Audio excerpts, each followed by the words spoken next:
పాపమే. దైవజనుడికి విరోధంగా మాట్లాడతాం పాపం. ఎందుకు తెలుసా? ఇక్కడ నిలబడి మాట్లాడేటప్పుడు సేవకుడు ఆ సేవకుడు కాదు, సేవకుడిలో నుంచి దేవుడు మాట్లాడతాడు. ఆ సేవకుడు విరుద్ధంగా మాట్లాడతావు అని అంటే ఖచ్చితంగా దేవుడు అలా నాలుగు కోసేస్తాడు. వాక్యమే, నా సొంత డైలాగులు కాదు ఇవి. సో మన మాటలో జాగ్రత్త ఉండాలా, పొదుపు ఉండాలా, అదుపు ఉండాలా. మన క్రియలో ఎలా ఉండాలా? విధేయతతో కూడుకొని ఉండాలా. దైవజనుడికి విధేయత ఎప్పుడన్నా కనపరుస్తాం మనం? ఓ లెక్కలేనితనం, ఒక యాక్టింగ్, ఒక వేషధారణ. అవసరమా నీకు వేషధారణ కలిగి నువ్వు బతకాలి అనుకుంటే బయటికి వెళ్ళి బతికేసేయచ్చు, నో ప్రాబ్లం. వేషధారణ కలిగిన జీవితాలు అవసరం మనకి? నువ్వు దేవుడు కావాలని వచ్చావు, దేవుడిని ధరించుకున్నావు, ఏ క్రియలు ఉండాలి మనలో?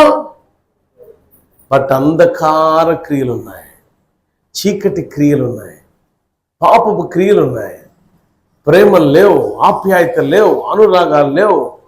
అందుకే మనకై లేవు కాబట్టి మన కుటుంబాల్లో కూడా అవి లేకుండా పోతాయి.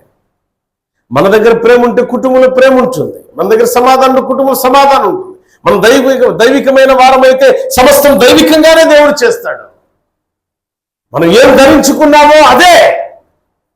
నల్లని వస్త్రాలు ధరించుకొని చీకట్లోకి వెళ్ళినోడు కనపడమంటే కనపడతాడా?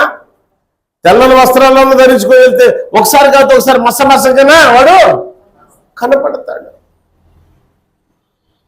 కొన్ని సందర్భాల్లో మేము కారు వేసుకొని వెళ్తూ ఉంటే వచ్చేది నల్లని బైకు, లైట్ ఉండదు, నల్లని డ్రెస్ వేసుకొని, మళ్ళీ హెల్మెట్ నల్లడితే పెట్టుకొని, నల్లడితే కలర్, మరి ఆడికి ఏం కనపడింది నాకు అర్థం కాదు, పెట్టుకొని వస్తూ ఉంటాడు.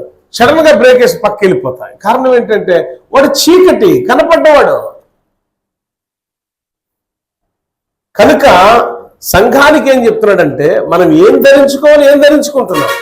యేసుక్రీస్తును ధరించుకుంటే అంధకార సంబంధమైన క్రియలు ఏవి, మోసపు మాటలు మన దగ్గర ఉండవు, అబద్ధాలు మన దగ్గర ఉండవు, దొంగతనం మన దగ్గర ఉండదు, వ్యభిచార క్రియలు మన దగ్గర ఉండవు, పగలు ప్రతీకారాలు మన దగ్గర ఉండవే.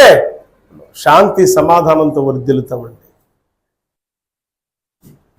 తేజ సంబంధమైన యుద్ధోపకరణాలు ధరించుకోవాలి మనం. కానీ ఆ యుద్ధోపకరణాలు మనం ధరించుకోవాలంటే మొట్టమొదట అంధకార సంబంధమైన ప్రతి క్రియ విసర్జించాలి, విడిచిపెట్టాలి. చెప్పాను కదా, 1, 2 విసర్జించకపోతే రోగాలు పాలవుతాం. దేహంలోనికి వెళ్ళేది పరిశుద్ధంగానే వెళ్తుంది, విసర్జించేది అసహ్యకరమైనది. అది విసర్జించకపోతే రోగాలు పాలైపోవడం